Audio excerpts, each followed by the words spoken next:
દક્ષિણ ગુજરાતની સૌથી મોટી સુમુલ ડેરીની ચૂંટણીનો મામલો દિવસે ને દિવસે વિવાદમાં આવી રહ્યો છે। ગુજરાત હાઈકોર્ટમાં સુરત કલેક્ટર સામે ઇન્ટેમ્પ્ટ પિટિશન દાખલ કરવામાં આવી છે। કઠોર મહિલા દૂધ ઉત્પાદક સહકારી મંડળીએ દાખલ કરેલી આ પિટિશનને કોર્ટે સ્વીકારી છે। સૌથી મોટો સવાલ એ છે કે સુમુલ ડેરીની ચૂંટણી થવા કેમ નથી દેવામાં આવી રહી। દક્ષિણ ગુજરાતની સૌથી મોટી સુમુલ ડેરીની ચૂંટણી રદબાતલ અંગેનો વિવાદ ગરમાયો છે। સુમુલ ડેરીની ચૂંટણી અટકાવવાના મામલે ગુજરાત હાઈકોર્ટમાં સુરત કલેક્ટર સામે કન્ટેમ્પ્ટ પિટિશન દાખલ કરવામાં આવી છે। મુખ્ય મુદ્દો સીમાંકન અને ચૂંટણી પ્રક્રિયાને લઈને છે। 21 દિવસમાં ચૂંટણી યોજવાની સ્પષ્ટતા છતાં સીમાંકન અંગે નિર્ણય ન લઈ શકવાથી વિવાદ સર્જાયો છે। કઠોર મહિલા દૂધ ઉત્પાદક સહકારી મંડળી દ્વારા દાખલ કરાયેલી આ પિટિશનને કોર્ટે સ્વીકારી લીધી છે।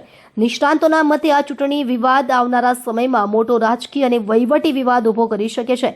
સુમુલ ડેરીની ચૂંટણીને લઈને હાલ સસ્પેન્સ જળવાઈ રહ્યું છે।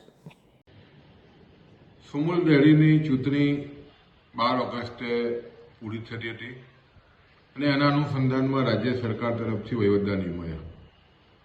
સમગ્ર ગુજરાતના દૂધ સંઘોમાં સૌથી વહેલી ચૂંટણીની મુદત સુમુલની પૂરી થઈ હતી। તમામ દૂધ સંઘોની ચૂંટણી થઈ ગઈ, પણ આજ દિન સુધી સુમુલની ચૂંટણી થઈ નથી। એટલે ખાસ કરીને 2.5 લાખ પશુપાલકોમાં ભારે ચિંતા છે, ભારે નારાજગી છે।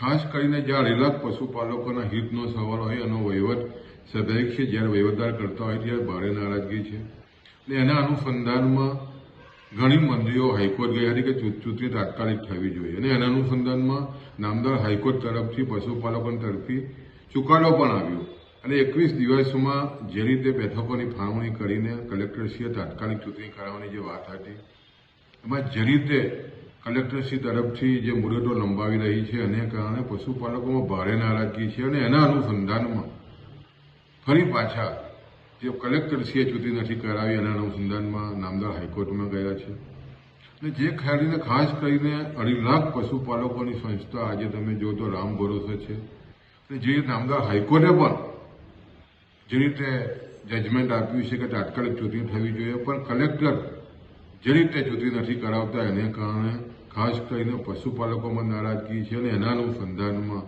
ફરી પાછા પશુપાલકો હાઈકોર્ટમાં દ્વાર ખખડાવ્યા છે।